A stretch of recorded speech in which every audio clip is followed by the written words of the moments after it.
Test 4. This is the IELTS listening test. You will hear a number of different recordings and you will have to answer questions on what you hear. There will be time for you to read the instructions and questions and you will have a chance to check your work. All the recordings will be played once only. The test is in 4 parts. At the end of the test, you will be given 10 minutes to transfer your answers to the answer sheet. Now turn to Part 1.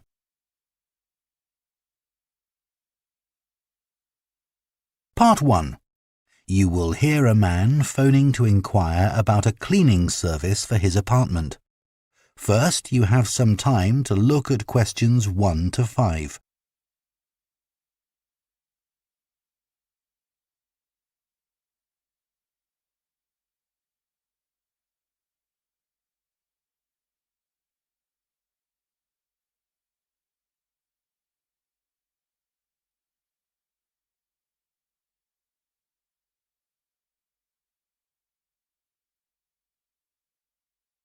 Now listen carefully and answer questions 1 to 5. Hello, Easy Life Cleaning Services, Jacinta speaking. Oh, hello. I'm looking for a cleaning service for my apartment. Do you do domestic cleaning? Sure. Well, it's just a 1-bedroom flat. Do you have a basic cleaning package? Yes, for a 1-bedroom flat, we're probably looking at about 2 hours for a clean. So we do a thorough clean of all surfaces in each room and polish them where necessary. Does your apartment have carpets? No, I don't have any, but the floor would need cleaning. Of course, we do that in every room. And we do a thorough clean of the kitchen and bathroom. Okay. Then we have some additional services which you can request if you want. So, for example, we can clean your oven for you every week. Actually, I hardly ever use that. But can you do the fridge? Sure. Would you like that done every week? Yes, definitely. And would ironing clothes be an additional service you can do? Yes, of course. It wouldn't be much, just my shirts for work that week. That's fine. And we could also clean your microwave if you want. No, I wipe that out pretty regularly, so there's no need for that. We also offer additional services that you might want a bit less often, say every month. So, for example, if the inside of your windows need cleaning, we could do that. Yes, that'd be good. I'm on the 15th floor, so the outside gets done regularly by specialists, but the inside does get a bit grubby. And we could arrange for your curtains to get cleaned if necessary. No, they're okay. But would you be able to do something about the balcony? It's quite small and I don't use it much, but it could do with a wash every month or so. Yes, we can get the pressure washer onto that. Before you hear the rest of the conversation, you have some time to look at questions 6 to 10.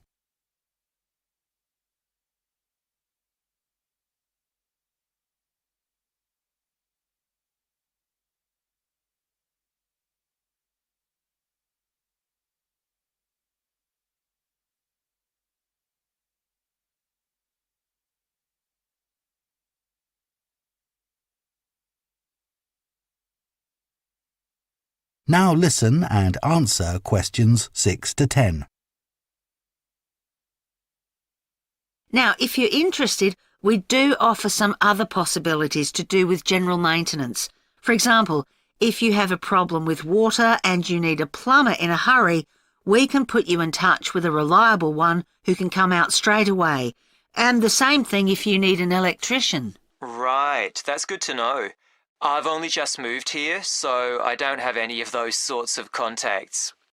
And I don't know if this is of interest to you, but we also offer a special vacuum cleaning system which can improve the indoor air quality of your home by capturing up to 99% of all the dust in the air.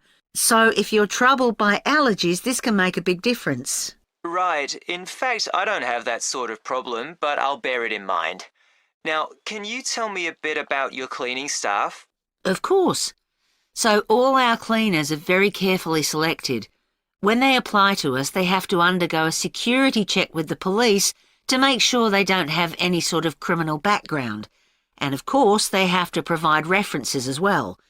Then if we think they might be suitable for the job, we give them training for it. That lasts for 2 weeks, so it's very thorough, and at the end of it they have a test. If they pass that, we take them on, but we monitor them very carefully. We ask all our clients to complete a review of their performance after every visit and to email it to us, so we can pick up any problems straight away and deal with them. Okay, well, that all sounds good. And will I always have the same cleaner? Yes, we do our best to organise it that way, and we usually manage it. Good, that's fine. Right, so I'd like to go ahead and... That is the end of Part 1. You now have half a minute to check your answers to Part 1.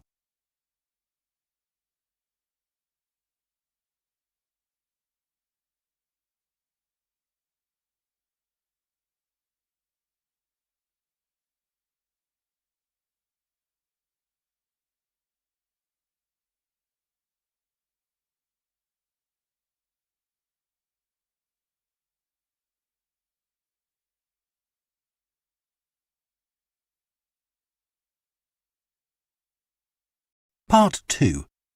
You will hear a training manager giving a talk to a group of senior staff from a hotel chain about the problem of high staff turnover.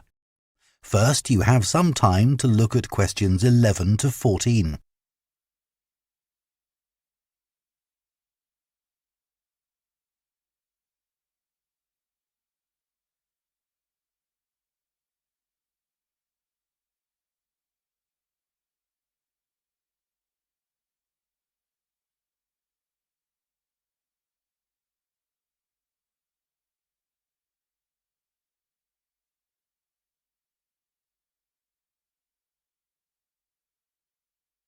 Now listen carefully and answer questions 11 to 14. As many of you here today have worked in the hotel industry for some time, I'm sure you have experienced the problem of high staff turnover in your hotels.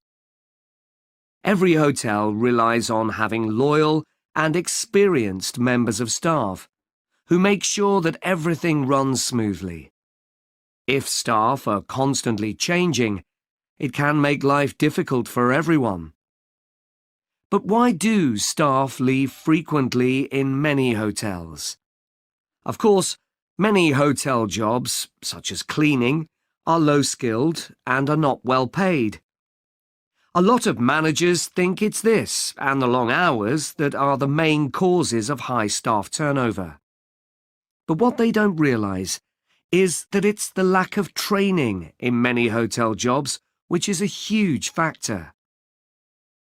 So what kind of problems does a high turnover of staff cause?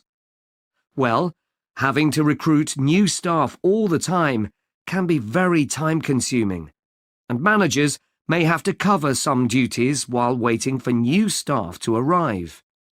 This means they don't have time to think about less immediate problems, such as how to improve their service. When staff leave, it can also severely affect the colleagues they leave behind. It has a negative effect on remaining staff, who may start to feel that they too should be thinking about leaving. So what can be done to change this situation? Firstly, managers should stop making basic errors which leave their staff feeling upset and resentful. When organising shifts, for example, make sure you never give certain staff preferential treatment. All staff should be given some choice about when they work, and everyone should have to work some evening and weekend shifts. If you treat staff fairly, they'll be more likely to step in and help when extra staff are needed. Keeping staff happy has other tangible benefits for the business. Take the Dunwich Hotel as an example.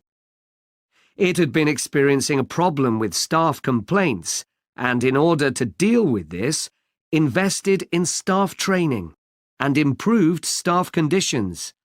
Not only did the level of complaints fall, but they also noticed a significant increase in the amount each customer spent during their stay. They have now introduced a customer loyalty scheme, which is going really well.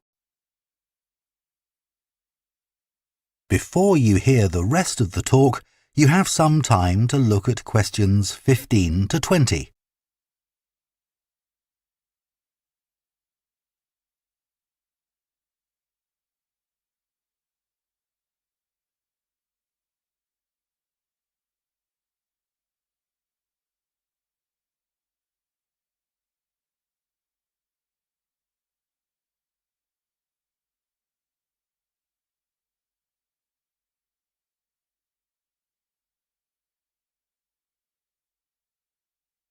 Now listen and answer questions 15 to 20.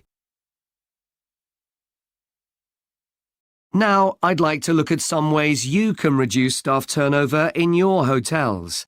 And I'll do this by giving some examples of hotels where I've done some training recently. The Sun Club received feedback which showed that staff thought managers didn't value their opinions. They weren't made to feel they were partners who were contributing to the success of the business as a whole. This situation has changed. Junior staff at all levels are regularly invited to meetings where their ideas are welcomed. A year ago, the Portland recognised the need to invest in staff retention. Their first step was to introduce a scheme for recognising talent amongst their employees. The hope is that organising training for individuals with management potential will encourage them to stay with the business. At Blue Water, managers decided to recognise 50 high achievers from across the company's huge hotel chain. As a reward, they're sent on an all-expenses-paid trip abroad every year. Fun is an important element in the trips, but there's also the opportunity to learn something useful. This year's trip included a visit to a brewery, where staff learned about the new beer that would be served in the hotel. Pentlow Hotels identified that retention of junior reception staff was an issue. In order to encourage them to see that working in a hotel could be worthwhile and rewarding with good prospects, they introduced a management program. These staff were given additional responsibilities and the chance to work in various roles in the hotel. Green Planet wanted to be seen as a caring employer. To make life easier for staff, many of whom had childcare responsibilities, the hotel began issuing vouchers to help cover the cost of childcare. Louise Marsh at the Amesbury has one of the best staff retention rates in the business. Since she joined the company, she's made a huge effort to achieve this by creating a cooperative and supportive environment. For her, the staff are part of a large family where everyone is valued. OK, now I'd like to move... That is the end of Part 2. You now have half a minute to check your answers to Part 2.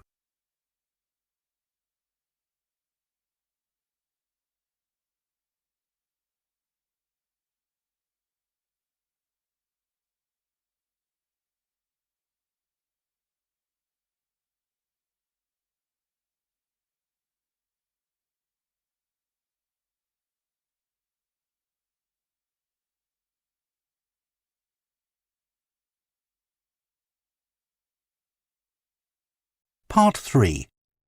You will hear two students called Jeanne and Thomas discussing their sports science course. First, you have some time to look at questions 21 to 24.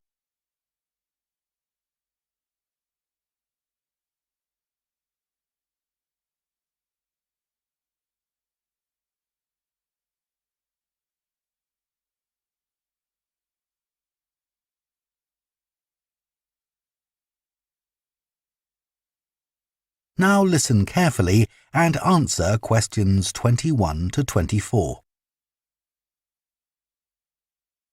I Thomas.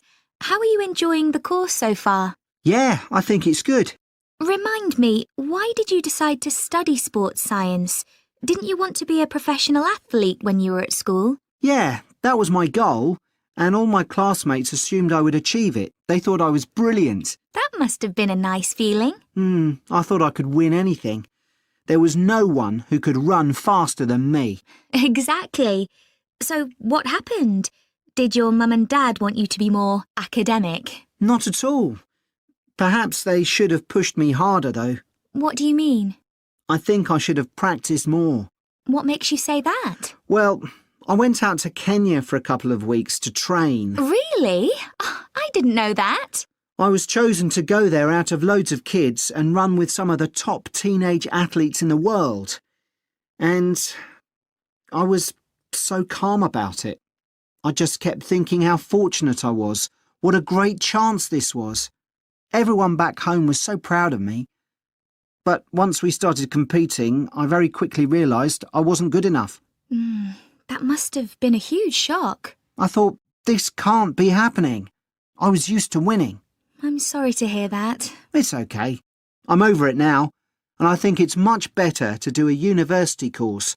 And this one has such a variety of sports-related areas. It's going to be good. Oh, I agree. I chose it because of that. Before you hear the rest of the discussion, you have some time to look at questions 25 to 30.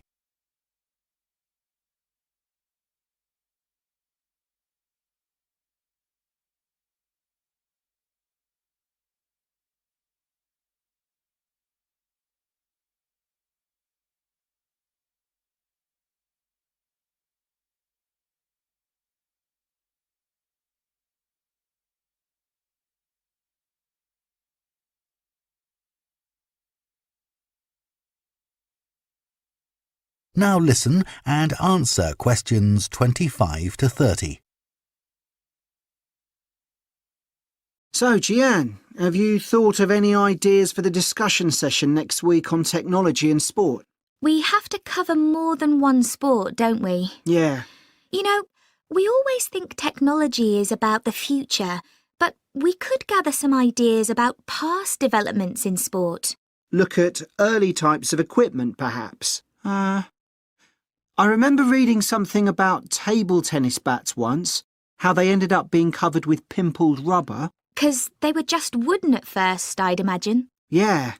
In about the 1920s, a factory was making rolls of the rubber in bulk for something like horse harnesses. Really? Yeah, and someone realised that it would make a perfect covering for the wooden bats. So, what about cricket? That's had a few innovative changes. Maybe the pads they wear on their legs? I don't think they've changed much, but I'm just looking on the internet. And it says that when the first cricket helmet came in 1978, the Australian batsman who first wore it was booed and jeered by people watching because it was so ugly. Wow!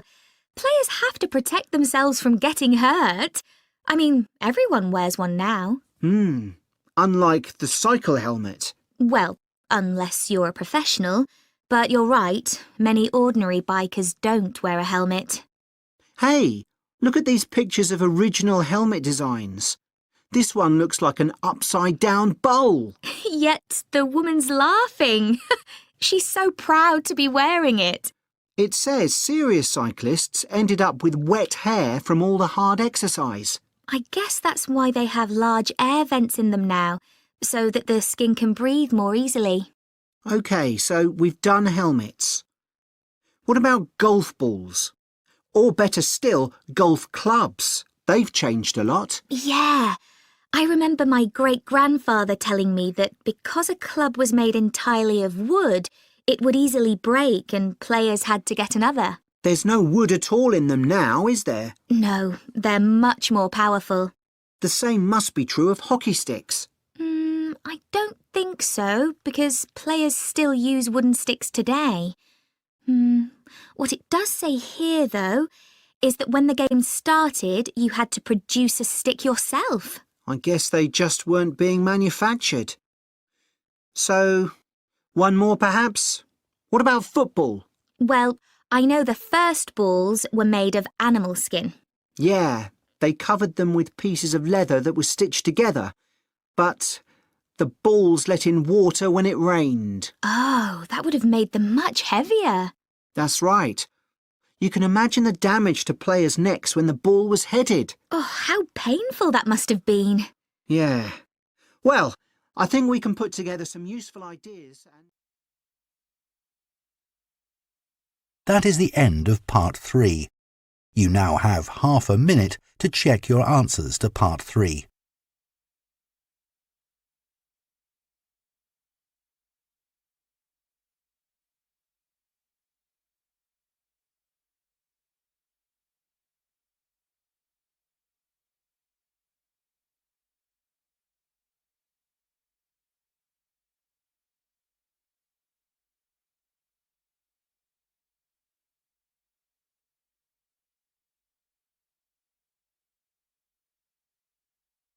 Part 4.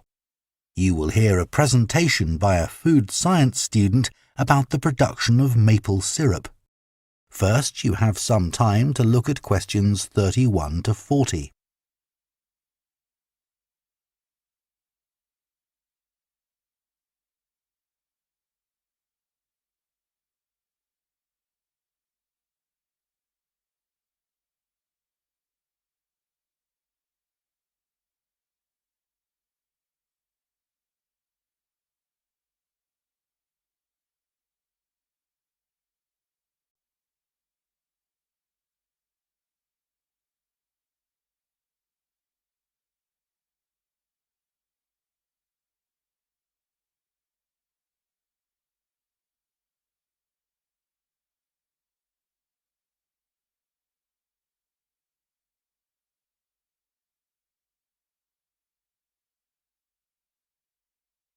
Now listen carefully and answer questions 31 to 40. Hello, everyone. Today, we're going to look at another natural food product, and that's maple syrup. What is this exactly? Well, maple syrup looks rather like clear honey, but it's not made by bees. It's produced from the plant fluid, or sap, inside the maple tree, and that makes maple syrup a very natural product.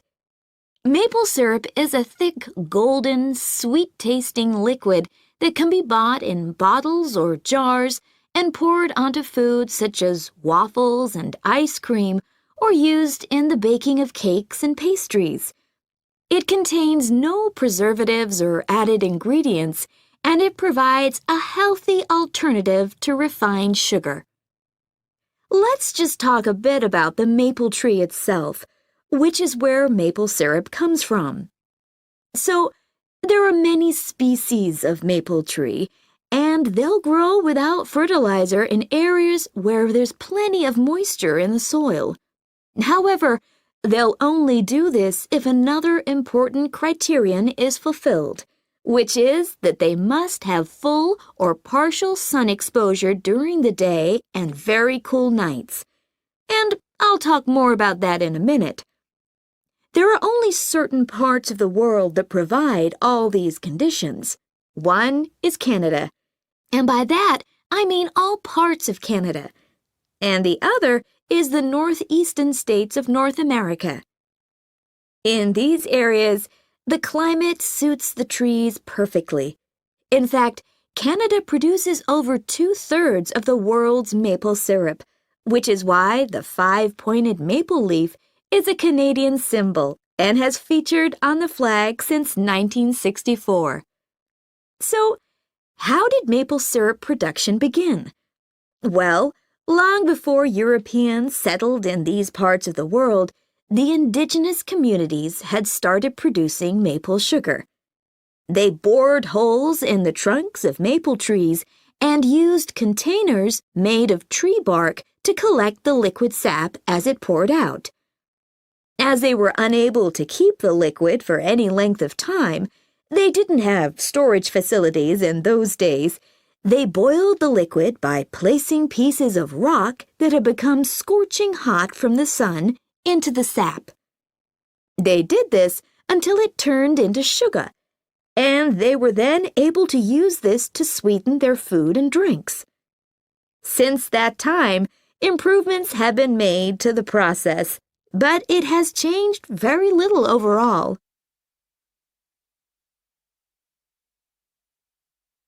So, let's look at the production of maple syrup today. Clearly, the maple forests are a valuable resource in many Canadian and North American communities. The trees have to be well looked after, and they cannot be used to make syrup until the trunks reach a diameter of around 25 centimeters. This can take anything up to 40 years. As I've already mentioned, maple trees need the right conditions to grow and also to produce sap. Why is this? Well, what happens is that during a cold night, the tree absorbs water from the soil, and that rises through the tree's vascular system. But then, in the warmer daytime, the change in temperature causes the water to be pushed back down to the bottom of the tree. This continual movement, up and down, leads to the formation of the sap needed for maple syrup production. When the tree is ready, it can be tapped, and this involves drilling a small hole into the trunk and inserting a tube into it that ends in a bucket. The trees can often take several taps, though the workers take care not to cause any damage to the healthy growth of the tree itself. The sap that comes out of the trees consists of 98% water and 2% sugar and other nutrients.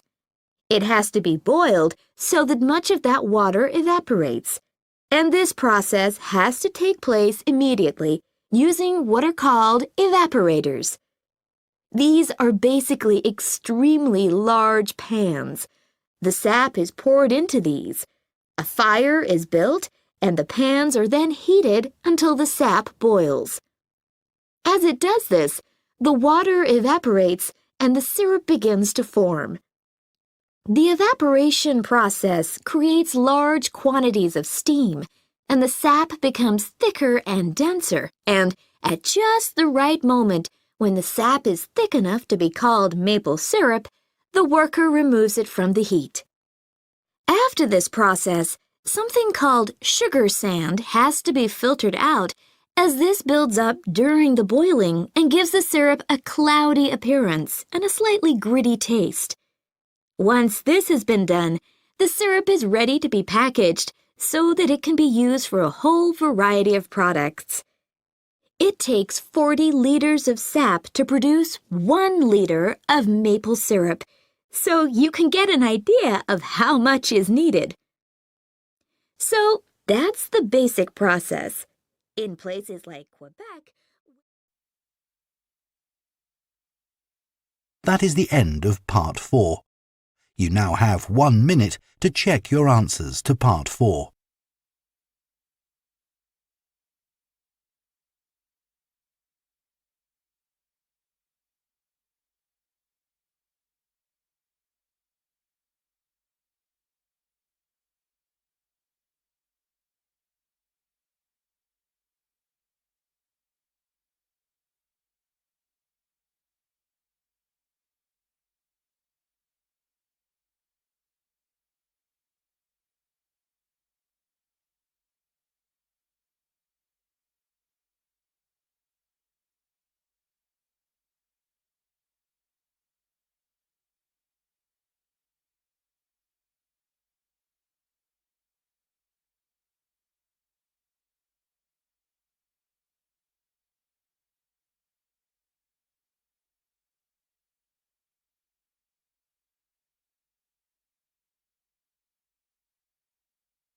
That is the end of the listening test. In the IELTS test, you would now have 10 minutes to transfer your answers to the answer sheet.